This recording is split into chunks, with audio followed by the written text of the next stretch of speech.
bagaimana kabarnya? Semoga kalian semua baik-baik saja. Kembali lagi dengan saya Bray. Kali ini saya akan menceritakan film dengan judul Bagaimana alur ceritanya? Mari kita saksikan sampai selesai. Banyak yang bilang kalau cinta itu datang dari mata lalu turun ke hati. Tapi gimana ya jadinya kalau cinta benar-benar datang tulus dari hati tanpa memandang fisik? Langsung aja ya cuy, kita tonton filmnya.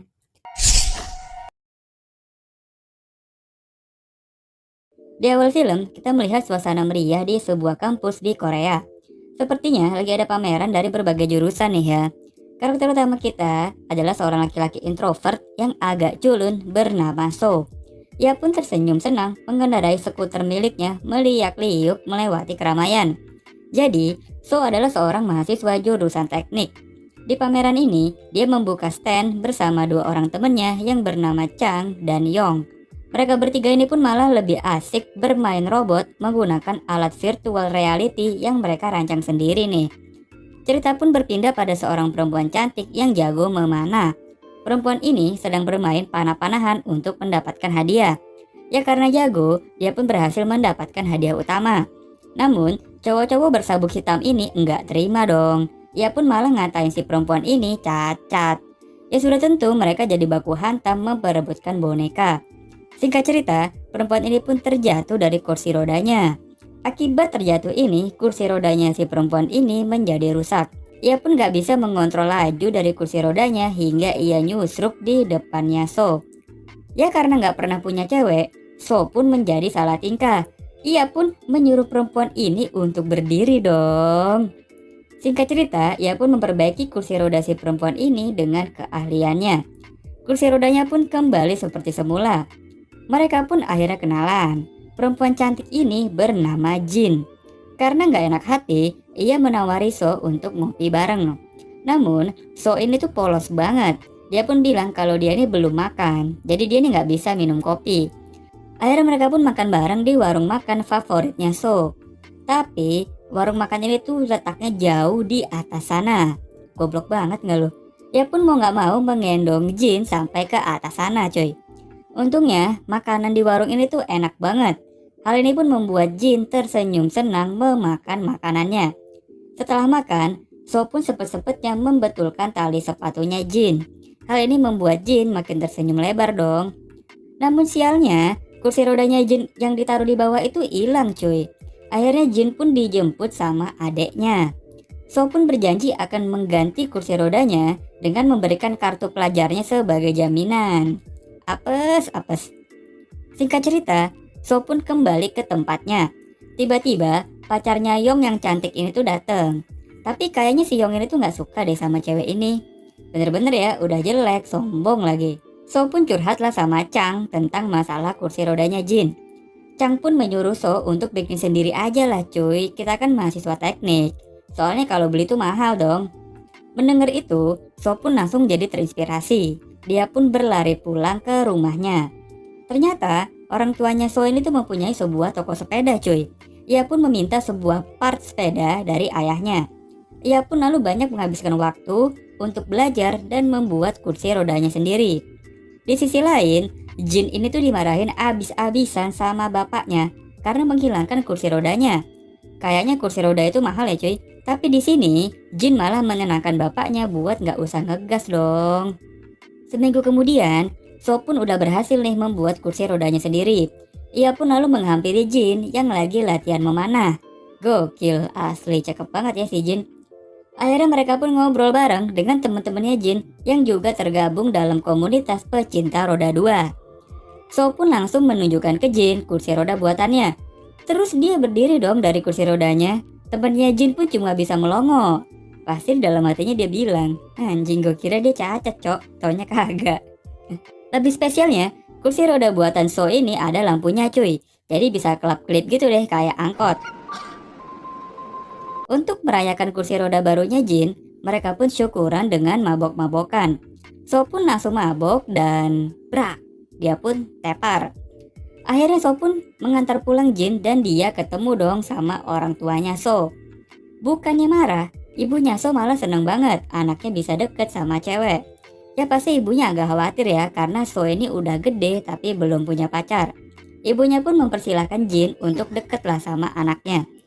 Jin pun pulang ke rumahnya dengan kursi roda buatannya So. Walaupun dikira norak sama orang-orang, dia pun bodoh amat lah. Hari-hari berikutnya, So dan Jin pun mulai banyak menghabiskan waktu berdua cuy. Mereka pun pacaran dengan rebahan di atas stiker sambil melihat bintang-bintang di malam hari. Bangsatnya, sama Chang dan Yong, kelakuannya So ini tuh malah direkam pakai CCTV. Mereka pun menonton So yang lagi mengadu mulut. Mereka pun mulai ke kampus bareng. So pakai skuter dan Jin pakai kursi roda. Ke perpustakaan bareng dan makan bareng sambil suap-suapan. Kalau udah kayak begini mah berasa dunia cuma milik berdua ya nggak? Cerita pun pindah ke bapaknya Jin. Ia pun jadi khawatir karena Jin tuh mulai sering pulang malam dan teleponnya itu nggak aktif. Ia pun mulai jarang latihan bersama teman-temannya. Di sisi lain, adiknya Jin ini tuh mendapat beasiswa untuk pertukaran pelajar ke luar negeri. Namun, dia ini malah dimarahin sama bapaknya. Karena kalau dia pergi, terus siapa dong yang jagain Jin? Serba salah juga ya. Lebih parahnya, bapaknya Jin ini tuh malah ingin menjodohkan dirinya dengan laki-laki yang tidak ia kenal. Jin pun merasa sakit hati karena dirinya merasa dibuang sama bapaknya. Ia pun berlari ke rumahnya So. Di sana, ia bermain virtual reality yang seakan-akan dirinya ada di pantai. Namun, bukannya seneng, Jin malah jadi sedih. Ya, sebagus apapun pantainya, ini kan cuma virtual, yang berarti bukan kenyataan. Berat banget ya jadi penyandang disabilitas. Setelah agak mendingan, Jin pun pulang ke rumahnya dengan diantar sama So. Manja juga ya si Jin ini cuy. Chong pun lagi mengetes robot bersama temennya. Temannya pun berpura-pura bilang sayang ke robotnya itu. Namun malah si Chong yang bereaksi. Dia pun malah jadi deg-degan saat dipeluk sama temannya. Temannya pun langsung belak-belakan aja nih mencium pipinya Chong. Ya sudah tentu si Chong pun jadi salting. Jadi So ini tuh mempunyai sebuah trauma dengan ruang sempit. Oleh karena itu dirinya ini gak mau menyetir mobil. Namun untuk Jin dia pun memberanikan menerobos rasa traumanya. Ditambah lagi ia mendapat dukungan dari teman-temannya. So pun melawan traumanya, dibantu dengan teman-temannya yang dengan setia mendukung So di saat senang maupun susah. Akhirnya, So pun datang dengan membawa mobil seadanya. Namun bagi Jin, ini adalah luar biasa. Ketika So sudah berhasil mengalahkan traumanya sendiri cuy. Mereka berdua pun akhirnya jalan bareng menggunakan mobil. Jin pun tampak bahagia banget naik mobil sederhananya So. Namun kebahagiaan mereka pun tidak berlangsung lama. Tiba-tiba traumanya So ini tuh kambuh lagi dan mereka pun menabrak pembatas jalan. So pun langsung dibawa ke rumah sakit. Jin langsung merasa bersalah banget. Apalagi dia ini gak mau kehilangan So, sang pujaan hati. Di saat Jin menangis, bapaknya malah sempat-sempatnya bilang kalau udahlah gak usah pacaran sama si So. Karena ngapain pacaran sama anak cacat mental? Apa jadinya kalau kamu yang lumpuh pacaran sama dia yang cacat mental? Udahlah kawin aja sama pilihan bapak. Jin pun melampiaskan amarahnya dengan berlatih memanah. Namun pikirannya pun lagi kotor dan butek banget. Makanya tembakannya pun melenceng semua cuy. Disinilah peran seorang teman sangat penting. Di saat Jin ada di titik terendah, temannya Jin pun datang dan memeluk Jin. Dia pun membuat keadaan menjadi lebih baik. Mereka pun saling memberi semangat ke Jin untuk terus menjalani hidup dan jangan menyerah. Di rumah, Jin pun menghabiskan waktu dengan menjernihkan pikiran dengan bermain biola. Lalu dia pun melatih fisiknya untuk seleksi nasional. Sedangkan So, dia pun lebih banyak menghabiskan waktu untuk rebahan aja di rumah merenungi nasibnya. Ya iyalah gimana gak ngedown dikatain kayak gitu sama bapaknya Jin. Untungnya, So ini tuh dikelilingi dengan lingkungan yang baik dan positif. Teman-temannya pun mendobrak masuk ke rumahnya untuk menjemput So dari keterpurukan.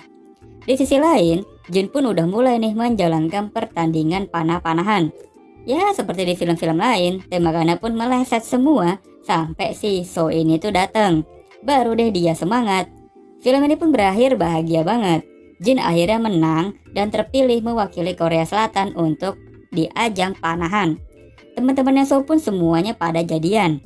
Adiknya Jin pun diizinkan buat kuliah ke luar negeri. Ending dari film ini pun mereka pun makan lagi ke warung itu dengan saling menggendong pacarnya masing-masing.